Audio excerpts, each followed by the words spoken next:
Hi மக்களே, எல்லாருக்கும் வணக்கம். நான் உங்கள் ராஜாராம். இந்த வீடியோவில் என்ன பார்க்க போகிறோம் அப்படின்னு பார்த்தீங்கன்னா, அப்டேட். ஒருத்தருடைய படத்துக்கு இவ்வளோ அப்டேட்டாக கேட்பாங்க அப்படின்னு சொல்லி எல்லாருமே எதிர்பார்த்துட்டு இருக்கும்போது எந்த அப்டேட்டுமே வரல. ஆனால் சத்தமே இல்லாமல் ஒருத்தர் சம்பவம் பண்ணிட்டு போயிட்டாரு. அது யாருன்னு பார்த்தீங்கன்னா, அதுதான் ஆதிக் ரவிச்சந்திரன் அவர்.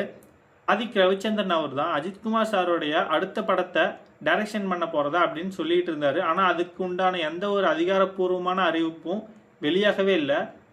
அப்படின்னு நினைக்கும் போது தான் ஆகஸ்ட் 3ஆம் தேதி, அதாவது நேற்று ஈவினிங் ஒரு பயங்கரமான ஒரு போஸ்டர், ஒரு டைட்டில் போஸ்டர் ஒன்று ரிலீஸ் பண்ணியிருக்காங்க.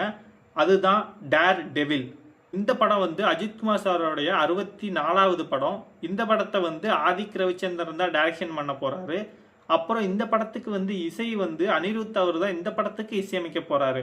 இந்த படத்தை ப்ரொடக்ஷன் பண்ண போறது பிரேவ் ஹார்ட்ஸ். இந்த ப்ரொடக்ஷன் கம்பெனி நம்ம அஜித்குமார் சாரோடைய ஓன் ப்ரொடக்ஷன் கம்பெனி தான். இந்த ப்ரொடக்ஷன் கம்பெனியை மேனேஜ் பண்ணிக்கிறது அவருடைய ஒய்ஃப் ஷாலினி. அவங்க தான் இந்த கம்பெனியை மேனேஜ் பண்ணிக்கிறாங்க.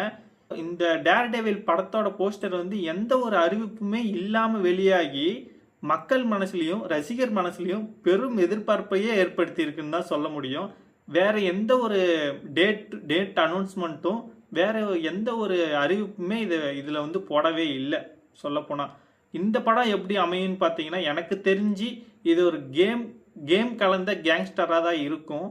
இதில் டேர் டெவில் அப்படின்னு சொல்லி அந்த எழுதி இருக்கிறது நம்ம அந்த லூடோ கேமில் விளையாடுற அந்த காயின் மாதிரி தான் இருக்குது. அப்புறம் ஆதிக் ரவிச்சந்திரன் மற்றும் அஜித்குமார் அவருடைய கூட்டணியில் இதுக்கு முன்னாடி வந்த படம் தான் குட் பேட் அக்லி படமே பயங்கரமான ஹிட் அடிச்சு. அதாவது 2000 எப்படி நம்ம அஜித்குமார் சார் இருந்தாரோ அதே மாதிரியே நம்ம குட் பேட் அக்லி படத்துலையும் எடுத்து வச்சிருந்தாங்க. அந்த படத்துக்கு ஜிவி பிரகாஷ் அவருடைய மியூசிக் பண்ணியிருந்தாங்க. வேற லெவலில் பிளாஸ்டாக இருந்துச்சு. ஒவ்வொரு சாங்குமே சூப்பராக இருந்துச்சு. அதுக்கப்புறம் ஆதிக் ரவிச்சந்திரன் அவருடைய அஜித்குமார் சார் கூட்டணியில் வர படம் தான் டேர் டெவில். இந்த படத்தில் அதுக்கு அடுத்து அப்டேட் வெளியானா மட்டும்தான் நம்மளால எல்லாமே சொல்ல முடியும். அஜித்குமார் சாரோடைய இன்னொரு படத்தோட அப்டேட்டும் வெளியாயிருக்கு.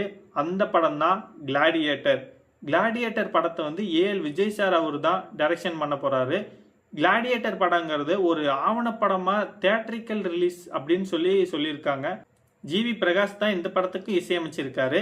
அஜித்குமார் சார், ஏஎல் விஜய் சார், அப்புறம் ஜிவி பிரகாஷ், இவங்க 3 பேரோட கூட்டணியிலுமே வந்த இன்னொரு படம் இருக்கு. அந்த படம் தான் கிரீடம். எனக்கு ரொம்ப ஃபேவரட்டான படம். அந்த படத்துல மியூசிக்கு, பாட்டு, ஃபைட், அந்த ஒரு ஸ்டோரியாவே சூப்பரா இருக்கும். அஜித்குமார் சார் போலீஸ்ல வருவாரு, சூப்பரா இருக்கும். நான் இப்ப ரீசெண்டா கூட அந்த படம் பார்த்தேன். அப்புறம் இந்த கிளாடியேட்டர் படம் சவால்களை தேடி அப்படின்னு சொல்லிட்டு கீழே எழுதியிருக்காங்க. இந்த படத்தை ப்ரொடக்ஷன் பண்றது நம்ம அஜித்குமார் ஸ்போர்ட்ஸ் சர்வீஸ் அப்படின்னு சொல்லிட்டு அவருடைய கம்பெனியை தான்.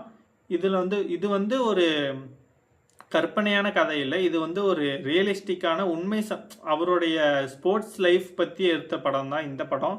இந்த கிளாடியேட்டர் படம் இந்த வருஷமே ரிலீஸ் ஆகும். இல்லை அப்படின்னா அடுத்த வருஷம் மே 1ஆம் தேதி அவருடைய பர்த்டே கூட இந்த படம் ரிலீஸ் ஆகலாம் அப்படின்னு சொல்லியிருக்காங்க. மற்றபடி வேற ஏதாவது அப்டேட் வந்தால் மட்டும்தான் நம்மளால உறுதியாக சொல்ல முடியும். அது வரைக்கும் பாய். மறக்காம சப்ஸ்கிரைப் பண்ணிருங்க. பாய்.